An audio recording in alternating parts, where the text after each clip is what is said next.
네, 정치권의 동향을 대기자의 시선으로 짚어보는 목요 정치클럽 기자 대기자 시간입니다. 박찬수 한겨레 신문 대기자 그리고 오늘 자리를 비운 최병묵 위원을 대신해서 송국건 영남일보 서울본부장과 함께하겠습니다. 두 분 반갑습니다. 어서 오십시오. 반갑습니다. 안녕하세요. 두 분 그 전에도 서로 좀 안면이 있으신 건가요? 어떻습니까? 우리 박 기자, 대 기자께서는 워낙 좀 잘 알려지신 정치 전문 기자로 잘 알려졌으니까 저는 잘 알고 네. 과거에 김대중 정부 때죠. 그 청와대를 같이 출입했습니다. 예, 청와대 있으시군요. 같은 시기에 청와대 출입 예, 기자셨군요. 지금 그리고 이제 일반인에게 이제 개방이 됐는데. 예. 네. 그리고 한 거의 20년 만에 우리 얼굴 보는 것 같습니다. 1990년 네. 말이고 2000년 초 이렇게 되니까요. 예. 평소 그 친한 사이는 아니신 걸로 오늘 또 두 분의 열띤 토론 좋은 말씀 또 오늘 기대를 하겠습니다. 기대하겠습니다. 네. 자, 오늘 본격적인 내용으로 들어가 보도록 하겠습니다. 박 기자께서 먼저 발제우셨죠? 예, 내일부터 이제 추석 연휴가 시작되죠. 네. 뭐 경제도 안 좋고 물가는 오르고 또 호우 피해에다가 여러 가지 문제, 국민들의 어려움들이 큰데 이런 와중에도 어쨌든 정치권은 지금 전쟁의 한복판에 서 있는 것 같습니다. 과연 국민들은 이런 정치권의 움직임을 어떻게 볼지 추석 민심을 짚어보는 얘기를 해보겠습니다. 알겠습니다. 정치권 중에서 일단 국민의힘 소식부터 짚어보도록 하겠습니다. 우여곡절 끝에 당내 최다선 5선의 정진석 국회 부의장이 새 비대위원장으로 확정이 됐습니다. 주호영 전 위원장 이야기도 나왔었고 박주선 국회 부의장이 유력하게 또 검토되고 있다. 언론에 많이 나왔었는데 결국 정 비대위원장으로 결정이 됐는데 구인난이 이렇게 이제 심각한 상황에서도 정작 당내 다선 의원 대부분은 권성동 이제 전 원내대표가 됐나요? 이제 러브콜을 받지 못했다고 하는데 정진석 카드를 선택한 이유, 삼고초려까지 한 이유 뭐라고 보십니까? 예, 우선 윤핵관들이 볼 때 가장 믿을 만한 중진은 역시 정진석 국회 부의장이 아니냐라는 생각을 했을 것 같고요. 정진석 부의장은 지난해 경선 때부터 일찌감치 윤석열 후보를 지지했고 네. 윤석열 후보를 밀었던 그런 핵심 중진이거든요. 그러니까 뭐 본인은 이제 부인합니다만 사실은 밖에서 볼 때는 윤핵관의 최고참, 가장 이제 맏형처럼 이렇게 당내에선 보고 있죠. 그래서 그런 이제 믿음이 이번에 발탁이 된 그 가장 큰 이유로 보고요. 문제는 저는 근데 국민들이 과연 이거 어떻게 볼까라는 게 저는 문제라고 봅니다. 그러니까 오늘 권성동 원내대표가 사퇴했지 않습니까? 네. 그러니까 윤핵관 한 사람이 물러나니까 또 다른 윤핵관이 이제 중심에 들어선 건데 이렇게 보여지는 게 과연 국민들에겐 어떻게 비칠까? 저 국민의힘은 결국 윤핵관의 당이 아니냐라는 식으로 이렇게 비칠 가능성이 높고 이런 그 구도 자체는 이준석 대표와의 싸우는 데 있어서 굉장히 좀 명분을 좀 약하게 할 가능성이 높다. 그런 점들이 상당히 좀 우려되는 측면이다라고 이렇게 보여집니다. 네, 정진석 이제 국회 부의장은 윤핵관이라는 이제 프레임은 좀 거두어 달라. 오늘 이렇게 이제 뭐 당부의 이야기까지 했었는데 어떻게 보십니까? 윤핵관이라는 프레임은 이준석 전 대표가 만든 거죠. 자, 그래서 윤핵관을 일종의 갈라치기 하기로 해서 만들었다. 그래서 이 친윤 쪽에서는 그 용어를 상당히 싫어해요. 정동 전 원내대표도 마찬가지고. 네. 그런데 결국은 친윤이 맞죠. 정진석 비대위원장 친윤입니다. 네. 처음에 윤석열 대통령이 검찰총장 그만두고 정치에 들어오기 전부터 정치권으로 들어오는 길을 닦은 사람이에요. 그리고 미리 이 국민의힘 안에서 윤석열 대통령이 정치 선언도 안 했는데 그때 친윤 조직을 벌써 만들어서 다 이렇게 일종의 킹메이커 역할을 한 사람이에요. 네. 저는 그래서 그것 때문에 이번에 정진석이 맡게 됐다. 그렇게 봅니다. 독배라고 본인이 표현을 했잖아요. 독배를 그래서 맡았다. 왜 그러냐면 가령 박주선 전 의원 같은 경우에는 본인이 지금 고사를 했지 않습니까? 고사를 네. 한 이유가 물론 본인이 당내 사정을 잘 모른다. 이것도 있었습니다. 본인이 민주당 출신이고 호남의 민주당 출신이기 때문에 네. 국민의힘 당내 사정을 모른다. 그런데 그 이야기는 뭐냐면 국민의힘 안에서 반대파가 있었어요. 박주선 비대위원장 카드에 반대하는 사람들이 있었고 그런데 실제로 결정적으로 이것을 포기한 이유는 그다음에 김병준 전 교수도 마찬가지입니다. 러브콜을 받았는데 안 한다고 했어요. 왜 그러냐면 이것이 이준석 전 대표가 상대에 있는 거예요. 이준석 전 대표가 계속 가처분 신청을 하고 비대위원장을 맡아도 가처분 신청을 하고 부담으로 작용했다는 거죠. 그렇죠. 그리고 네. 또 조롱을 합니다. 이 조롱을 하고 그 새로 비대위원장 맡은 사람들에게. 그러니 연배가 상당히 차이 나는데 그 두 사람은 김병준 전 교수도 노무현 정부 청와대 정책실장이고 또 박주선 의원도 민주당 출신이기 때문에 네. 굳이 이것을 하지 않으려고 하는 거예요. 그런데 정진석 그 비대위원장은 본인이 윤석열 정권과 한 몸이라고 생각을 하니 독배라도 마셔야 되는 거죠. 자, 그래서 저는 정진석 오히려 친윤이기 때문에 네. 맡았다 이렇게 보는 거죠. 알겠습니다. 이준석 전 대표가 이제 예고했던 대로 오늘 새 비대위원장에게 직무정지 가처분 신청을 냈습니다. 어제 그 의총이 이제 추인이 됐는데 그 직후에 SNS에 인간의 욕심은 끝이 없고 같은 실수를 반복한다는 문장이 담긴 동물 사진을 이제 공유를 했습니다. 여기에 정진석 위원장이 돌아올 수 없는 강을 건너서는 안 된다고 이제 응수를 했는데 앞으로 이제 두 사람의 관계 여태까지는 뭐 썩 좋지 않았습니다만 앞으로 관계 이 대립 구도로 계속 갈지 어떻게 예상하십니까? 뭐 이미 전면전은 일어난 거죠. 그 정진석 위원장이야 돌아올 수 없는 강을 건너서 안 된다라고 말하지만 이미 이준석 대표와 윤핵관들은 돌아올 수 없는 강을 건넌 거고요. 그리고 거기에다가 이준석 대표하고 이 정진석 이제 비대위원장은 지난번에 사적인 이제 앙금까지도 좀 남아 있는 거거든요. 서로 이제 뭐 싸가지가 없다, 뭐 아니면 개소리 한다라는 식의 아주 막말을 주고받은 처지기 때문에 이미 그 전면전은 사실상 시작된 거고요. 문제는 근데 이런 그 전면전, 석석대전이라고까지 이제 언론에서는 조를 만들게 합니다만 과연 그런 조가 국민들 볼 때는 일종의 코미디처럼 비치지 않겠느냐. 국민들 볼 때 두 사람이 싸우는 게 저게 국민의 민생이라든가 경제하고 하등의 관계가 없는 자기들만의 싸움이거든요. 네. 어때 법원에서 가처분 신청을 냈고 그 법원의 결정이 내려졌으면 거기에 따라야 되는데 지금 국민의힘이 거기에 불복해갖고 다시 이제 윤핵관의 어떤 가장 맏형격인 정진석 국회부의장을 비대위원장으로 세운 거니까 과연 이런 모습들이 국민들이 볼 때는 결국 그 대통령의 지지율을 떨어뜨리고 국민의힘의 지지율을 떨어뜨리는 하나의 그 중요한 또 하나의 요소로 작용할 가능성이 이렇게 높다라고 이렇게 저는 그렇게 봅니다. 네, 정진석 국회부의장이 그 이준석 전 대표를 못 만날 이유는 없다 이렇게 언급을 했는데 정치적으로 좀 그 풀 의지가 있어 보일까요? 어떻습니까? 그래야죠. 저는 정진석 부의장이 이준석 전 대표와 싸우려고 맡은 건 아니라고 봐요. 그리고 또 혹시 여기에 윤심이 작용을 했다면은 윤석열 대통령의 의중이 작용을 했다면은 싸우라고 하지는 않았을 거예요. 왜 그러냐면 물론 두 사람은 서로 인연이 안 좋죠. 그때 우크라이나 그때 갔을 때 네. 자기 정치하느냐 하고 또 육모방망이 이야기까지 막 했습니다. 네. 그리고 그때 혁신위원회 최재형 혁신위원회에 대해서도 정진석 그때 부의장이 비판을 했죠. 이준석이 만든 데 대해서. 네네. 그런데 지금 정진석 비대위원장이 새로 맡고 나서 오늘 두 가지 말을 했는데 하나는 이준석 대표와 만날 용의가 있다. 또 하나가 최재형 혁신위원장 지금 이준석계로 지금 분류가 되고 있습니다. 연세는 나이는 많지만 네. 최재형 혁신위원장을 비대위원으로 1호로 꼽았어요. 네. 그것은 일단 어떤 러브콜을 보낸 거거든요. 네. 또 화해 제스처를 보낸 거예요. 예. 이준석 대표 쪽에. 근데 거부했죠. 그런데 아직 완전히 거부한 거 이것은 뭐 결정은 안 난 것 같은데 네. 최재형 의원의 그것도 그렇지만 이준석 전 대표의 생각이 중요한 거죠. 이렇게 되면은 네. 이것은 정진석 비대위원장의 최대의 목표는 어떻게 정리를 하든지 다시 하해를 하든지 이거예요. 이준석 전 대표와. 그런데 이준석 전 대표 말을 보면은 최근에 그런 이야기를 했습니다. 대통령이 나를 품으라고 하는데 내가 달걀이냐 이랬죠. 네. 그런데 그 뒤에 말이 뭐냐면은 그렇게 이렇게 하는 방법도 있지만 국정의 동반자다 이렇게 이야기하는 방법도 있고 악수하자 이렇게 이야기하는 방법도 있다고 했어요. 저는 그 뒤에 방점을 둔다고 보거든요.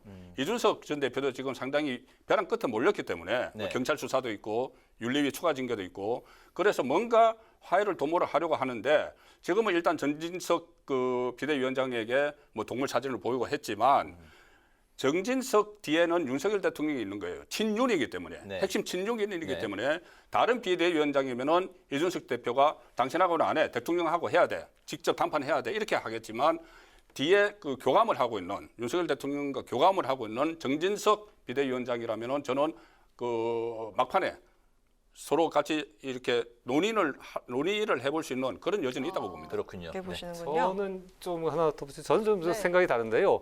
만약 이제 그 논의를 해볼 생각이 있었다면 이준석 대표가 오늘 그 가처분 신청을 내지 않았을 겁니다. 근데 오늘 바로 그 정진석 비대위원장 직무정지 가처분 신청을 법원에 냈거든요. 네. 이 얘기는 사실은 정진석 비대위원장하고 더 이상 대화를 하지 않겠다. 정진석 비대위원장과는 계속 그 법원에서 그 사법적인 싸움을 벌여 나가겠다라는 의지고, 또 어차피 가처분 신청이 냈기 때문에 이제 법원에서 결정을 해야 된단 말입니다. 정진석 비대위 체제가 만약 직무정지가 또 되면은 그냥 와야 되는 거거든요. 그러니까 사실상 네. 저는 그 양쪽의 대화의 가능성은 별로 없다. 이미 사라졌다. 아, 예. 라고 이렇게 저는 지금 그렇게 봅니다. 단계에서는 예. 그렇죠. 예. 그리고 만약에 지금 단계에서는 이준석 전 대표의 멘토인 김종인 비대위원장을 맡겨도 그 가처분 신청 낼 거예요.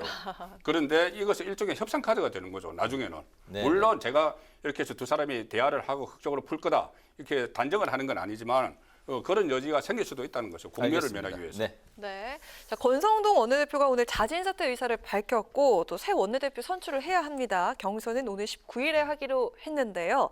자, 권 원내대표가 이대로 이선으로 물러나게 될지 아니면 물밑에서 계속 역할을 할지 어떻게 보십니까?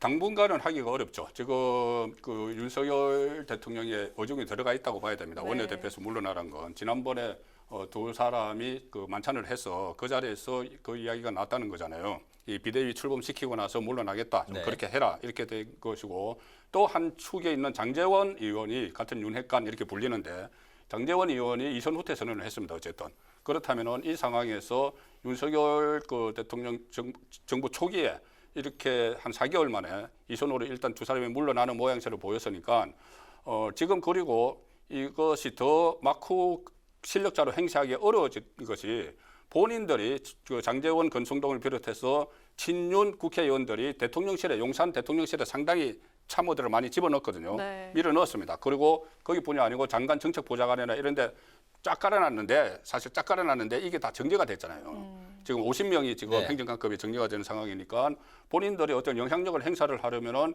그 파이프라인이 있어야 되는데 그게 다 저는 철수가 됐다고 봐요. 그래서 다른 정권과 달리 이번에 이 소위 말하는 이준석 전 대표가 윤핵관이라고 네이밍한 그 그룹은 다시 어떤 정권의 실세로 다시 복귀하기는 좀 어려운 거 아닌가 저는 그렇게 봅니다. 알겠습니다. 네. 어떻게 보십니까? 저는 뭐 일시적 후퇴의 가능성이 높다고 보고요. 왜냐하면 그 이미 오늘 그 권성동 원내대표가 사퇴한 거는 본인의 어떤 결심, 어떤 단호한 결정에 의한 것이라기보다는 사실은 비대위 체제가 이미 법원 결정으로 와야 됐을 때 권성동 원내대표의 사퇴는 기정사실화 됐던 거거든요. 거기에 밀려갖고 이미 그 물러날 수밖에 없었던 것이고, 그리고 국민의힘 사태가 이렇게 된 데는 권성동 원내대표의 정치적 책임이 굉장히 크죠. 특히 그 대통령과의 어떤 그 문자, 네, 그, 유출. 예, 네. 그 내부 총재 문자를 유출한 게 본인의 의지는 아닙니다만 어쨌든 그 유출됨으로써 결정적으로 좀 그 여론이 악화되는 네. 그런 계기를 작용한 측면이 있거든요. 따라서 그 권성동 원내대표로서는 지금은 물러나지 않을 도리가 없었을 것 같고요. 다만 그럼에도 불구하고 본인은 이제 계속적으로 막고해서 역할을 하려고 노력할 것이고, 또 정진석 비대위원장을 세운 것 자체가 사실 정진석 비대위원장에 대해서는 국민의힘 당내에서도 여러 반대 의견들이 상당히 있거든요. 네. 근데 그런 걸 무시하고 어쨌든 정진석 비대위원장을 세운 것 자체가 어쨌든 이른바 윤핵관들이 계속 좀 역할을 하려고 하는 그런 노력의 일환으로 비춰진다라고 그렇게 저는 그렇게 보여집니다. 알겠습니다. 국민의힘 상황에 이어서 이번엔 그 민주당 상황을 살펴볼 텐데요. 이재명 대표가 오늘 고 김문기, 백현동 관련 허위 발언 혐의로 검찰에 불구속 기소가 됐습니다. 법인카드 유용 의혹 사건을 받고 있는 부인 김혜경 씨 역시 기소될 가능성이 더 점쳐지고 있는 이런 상황인데, 이 때문에 이제 이재명 대표를 향한 전방위적인 이런 수사, 검찰의 수사가 민주당이 어느 정도 타격을 줄 것이냐, 여기에 이제 많은 관심이 쏠리고 있는 것 같습니다. 어떻게 보세요? 민주당의 타격은 불가피하죠. 불가피한데 다만 이것이 그 정치적으로 이재명 대표에게 아주 결정적인 타격을 줄 것이냐, 그거는 저는 뭐 현재로서는 그렇지 않다고 보는 게, 일단 그 이재명 대표를 기소한 그 죄명이 그 선거법 위반이거든요. 네. 근데 선거법 위반을 갖고서 현직 그 야당 대표이자 지난 직전 대선에서 1,600만 표를 얻은 아주 아깝게 이렇게 낙선한 대통령 후보를 기소했다는 건 너무 좀 약하다는 그런 인상을 줍니다. 가령 저걸 볼 필요가 있습니다. 1997년에 이제 김대중 후보가 이회창 후보를 간발의 차이를 이기고 집권을 합니다. 그리고선 뭐가 시작되면 세풍 수사가 시작됩니다. 그러니까 이회창 후보의 동생인 이회성 씨하고 국세청 차장을 지낸 이석기 씨가 둘이 이제 손을 잡고서 불법 정치 자금을 기업들에게 모금한 거거든요. 네. 그때 돈이 온 건 다 확인이 됐습니다. 그래갖고 이회성 씨하고 이석기 씨는 구속이 되죠. 이회창 대표야 물론 나는 몰랐다고 얘기하지만 사실 자기 동생이 이렇게 불법 정치 자금을 수천억 원, 수백억, 수천억 원 모았는데 과연 이회창 씨가 몰랐을까? 몰랐을 가능성이 굉장히 적죠. 그런 불법 정치 자금을 거대하게 이렇게 모은 상황이 검찰 수사를 밝혀졌음에도 불구하고 정치적으로는 이회창 대표는 큰 타격을 받지 않습니다. 다시 정치적으로 재기해서 어쨌든 2002년 대선에 야당 후보로 나서거든요. 나서갖고 노무현 후보하고 굉장히 박빙의 싸움을 또 벌이죠. 왜 그런 이회창 후보는 그렇게 세풍 사건과 같은 결정적인 어떤 불법 정치적 모금 사건이 있었음에도 불구하고 나설 수 있었느냐 하면은 국민들이 볼 때는 그렇게 수사한 것 자체가 정치 보복으로 비친 거거든요. 그러니까 이것이 그 당시 어떤 정치적으로 전혀 이렇게 용납될 수 없는 그런 비리를 이회창 씨가 저질렀다고 보기보다는 이회창 씨가 선거에 지니까 어쨌든 김대중 정부가 저건 정치적으로 검찰을 이용해갖고 이회창 씨를 수사한 거 아니냐라는 그런 프레임이 짜졌기 때문에 이회창 씨는 정치적으로 재기할 수가 있었던 거거든요. 마찬가지입니다. 지금도 이재명 후보가 정치적으로 재기하느냐 아니면 정치적으로 완전히 끝장나느냐 하는 건 국민의 판단이거든요. 국민의 판단이 굉장히 중요한데 지금의 선거법 위반 또는 김혜경 씨, 부인 김혜경 씨에게 되는 업무상 배임, 법인카드를 이용했다라는 제목은 굉장히 약하기 때문에 이걸 갖고서 국민들이 곧바로 이재명 후보에게 어떤 정치적으로 등을 돌리거나 하기는 제가 볼 때 쉽지 않다라고 보여집니다. 예, 문제에 100만 원 이상 벌금형이 나오지는 않을 것 같다라고 말씀을 하신 것 같습니다. 어떻게 보십니까? 글쎄 기소를 했는데 세 가지를 경찰에서 송치를 했습니다. 혐의 세 가지를. 근데 그중에서 두 가지를 기소를 했어요. 대장동 관련, 백현동 관련, 김문계 씨 관련인데 대장동은 불기소 처분을 하고 백현동과 김문계 씨 가족 관련만 지금 기소를 한 상태입니다.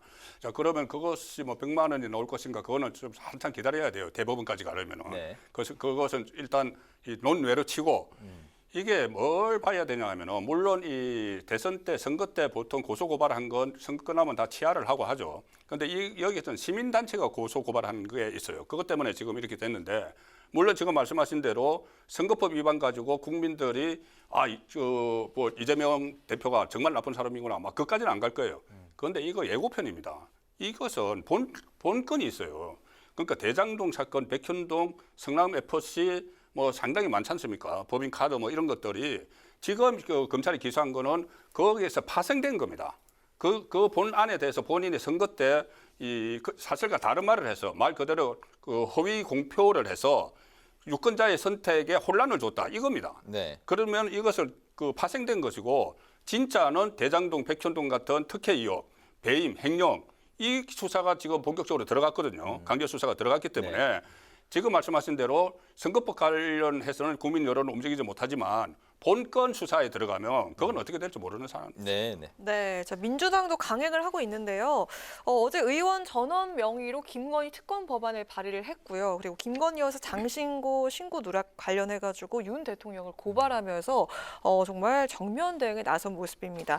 사실 특검법이 처음에 거론됐을 때 민주당 내에서는 좀 신중하자, 네, 미온적이었는데 갑자기 강행을 하게 된 배경에 뭐가 있을까요? 맞불을 놓을 필요성이 생긴 거죠. 왜 그러냐면 이게 시점이 공교로운 게 지금 선거법 공소시효가 내일인데 내일 마침 또 연휴가 시작돼요. 네. 정치인들은 이 추석 민심에 상당히 민감합니다. 차례상 민심 이렇게 해서 지금 이 상황으로 추석 연휴가 시작이 되면은 이재명 대표 관련된 것만 차례상에 올라가 버려요.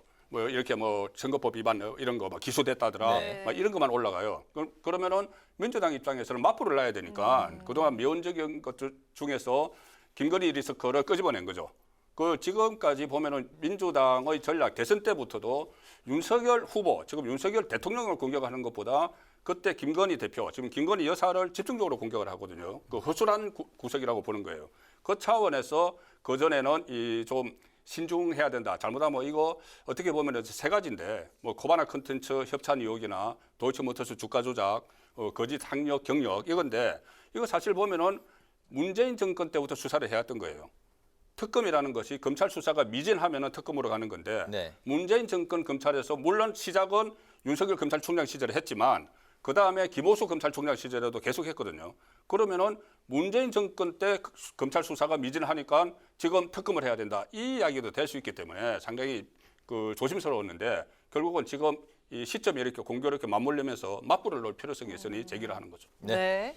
뭐 저도 그건 비슷한 의견인데요. 그러니까 이재명 대표가 8월 28일 전당대회에서 그 당대표가 된 직후에는 굉장히 그 아주 유화적으로 얘기를 했거든요. 그러니까 저기 정청래 의원이라든가 당 최고위원들이야 그 일부 최고위원들은 저기 김건희 씨 특검해야 된다라고 얘기하는 사람도 있었지만은 이재명 대표 굉장히 그 유화적으로 한 걸음 뛰고 이렇게 얘기했었단 말입니다. 근데 그건 일종의 현 정부에 대해서 대화를 하자, 이게 정치를 하자라는 이렇게 일종의 그 대화 제스처를 보낸 건데 그 대화 제스처에 대한 답이 이제 자신에 대한 그 검찰 소환과 기소란 말입니다. 그러니까 이제는 뭐 우리도 강대강으로 맞붙을 수밖에 없다라고 이렇게 지금 김건희 씨 특검법을 꺼내 든 거고, 그리고 이렇게 되는 데는 어쨌든 우리는 그 하해 제스를 보내는데 저쪽에서 먼저 치고 들어왔으니까 여기에 대해서 우리가 대응하는 거는 국민 여론도 상당히 우호적으로 이렇게 반응할 것이다라는 나름의 이렇게 정치적 계산이 깔려 있는 걸로 봐야겠죠. 네. 최근에 이제 태풍의 피해가 컸고 또 민생 경제도 상당히 어려운 상황인데 이런 상황에서 이제 추석 연휴가 이제 시작이 됩니다. 추석 밥상머리 민심 말씀하셨는데 그렇다면 이재명 기소와 김건희 특검, 추석 민심은 어느 쪽에 손을 들어줄 걸로 예상하십니까? 어떻게 보세요? 저는 뭐 어쨌든 야당 쪽이 조금 더 유리한 싸움을 하고 있다라고 보는 게 민심에서는. 네. 왜냐하면 그 만약에 그 이재명 대표를 기소하지 않았는데도 민주당이 김건희 씨 특검법을 꺼내 들었다 하면 아마 여론은 왜 그렇게 계속 싸움만 하냐라고 야당을 좀 비난했을 거예요. 근데 먼저 그 저기 지난번 대선에서 가깝게 떨어졌고 지금 야당 대표인 이재명 씨가 당대표가 되자마자 곧바로 그 소환하고 그리고 이재명 당대표와 그 부인을 기소하거나 또는 수사를 하고 있는 거거든요. 네. 거기에 이제 대응해갖고 김건희 씨 특검법을 꺼내 든 거니까 일단 귀책 사유가 집권 여당에 있다라고 국민은 좀 판단할 가능성이 높고, 그리고 어쨌든 지금 경제가 안 좋지 않습니까? 경제도 안 좋고 물가도 안 좋고 여러 가지 상황이 안 좋은데 왜 자꾸 이런 정쟁거리를 만드느냐라는 데 대한 어떤 짜증과 불만이 국민들은 굉장히 많을 겁니다. 이런 불만은 궁극적으로는 결국 약간 대통령은 뭐 하냐라는 대통령에 대한 책임론으로 갈 수밖에 없거든요. 그 점에서 여론의 추이를 본다면 물론 이제 추석 연휴가 끝난 다음에 여론조사 결과가 나오겠습니다만 별로 저는 그 윤 대통령하고 국민의힘에 유리한 여론이 나올 것 같지는 않습니다. 네, 추석 민심은 양쪽에 다 비난의 그 시선을 보내고 있지만 여당과 대통령 쪽에 더욱더 비난의 추가 기울어질 거다. 어떻게 보십니까? 일단 그 검찰 수사에 윤석열 대통령의 의중이 실려 있다고 전제를 해야 됩니다. 그렇게 되면은 네. 그렇게 되면은 양쪽이 소모전을 벌이면서 서로 지지층 결집은 될 거예요. 서로 지지층 결집입니다. 민주당 지지층들은 이재명 대표가 드디어 정치 보복을 당하는구나 이런 여론이 추석 때 형성이 될 것이고, 윤석열 그 대통령 지지층은 그거 봐, 그동안 왜 안 했어? 이런 게 있었거든요. 왜 정권이 바뀌었는데 대선 후보 시절에 신적폐에 대해서 수사를 하겠다고 분명히 이야기를 했는데 정권 바뀌어서 3, 4개월 동안 아무것도 한 적이 없느냐? 없지 않느냐? 그래서 보수층, 좀 강성 쪽이지만 강성 보수층의 지지가 떨어져 나가는 측면이 있었어요. 그렇다면은 이재명에 대해서, 이재명 대표에 대해서 일단 처음에 시작을 한 거잖아요. 처음 물 같은 거거든요. 네. 조금 전에 말씀드린 대로 본안 사건들이 막 있기 때문에. 전초전이다. 전초전이기 때문에 보수층은 또 나름대로 결정을 할 수가 있어요. 역시 신적폐 청산을 하는구나. 네. 그러면 결국 문제는 중도층인데 중도층이 이것을 어떻게 파악을 할 것이냐. 저는 양쪽 다 거리를 둘 것 같아요. 지금 정말 먹고 살기 힘들고 지금 태풍 피해도 바로 그 직후인데 또 저런 식으로 한쪽은 또 윤석열 대통령의 의중이 있다고 보면은 이게 정치 수사를 들어가고 그다음에 그것을 또 정치 보복이라고 해서 맞불을 놓고 여기 대해서 중도층은 다 떨어져 나올 것 같아요. 네. 네, 오늘 두 분의 열띤 이야기 잘 들었습니다. 정리해 보도록 하겠습니다. 자, 먼저 한 줄 논평 박 기자님부터 들어보겠습니다. 예, 윤석열 대통령이 후보 시절에 이런 말을 한 적이 있습니다. 대통령 권력은 유한하나 책임은 무한하다. 맞는 말입니다. 지금 국민의힘 내부의 싸움, 또 여야 간의 어떤 극한 싸움, 궁극적으로 결국 그 모든 결과적인 책임은 대통령이 질 수밖에 없습니다. 그래서 저는 오늘 한 줄 논평을 대통령의 책임은 무한하다. 네. 저는 박 성경에 기자님. 나오는 이야기이긴 하지만 뿌린 대로 거두리라. 이것은 이재명 대표도 마찬가지예요. 이재명 대표가 정말 10개 정도 혐의를 받고 있는데 거기 다 떳떳하다면은 거기서 완전히 벗어날 것이고 떳떳하지 못하면 그대로 거두게 되고 지금 이준석 대표도 마찬가지입니다. 2013년에 뭐 접대 의혹 그것이 떳떳하다면은 본인이 빠져나가겠지만은 거기에 떳떳하지 못하면 뿌린 대로 거두겠죠. 네, 네. 알겠습니다. 오늘 목요 정치클럽 기자 대기자 이제 마칠 시간이 됐는데 오늘은 추석 전 정쟁이 격화되고 있는 여야 상황을 중심으로 살펴봤습니다. 지금까지 송국건 영남일보 서울본부장, 박찬수 한겨레신문 대기자 두 분과 함께 말씀을 나눴습니다. 추석 연휴 잘 보내시고요. 특히 오늘 특별히 또 출연해주신 고맙습니다. 본부장님께 감사의 말씀 드리겠습니다. 네, 나오게 해주셔서 고맙습니다. 두 말씀 잘 들었습니다. 고맙습니다. 고맙습니다. 고맙습니다.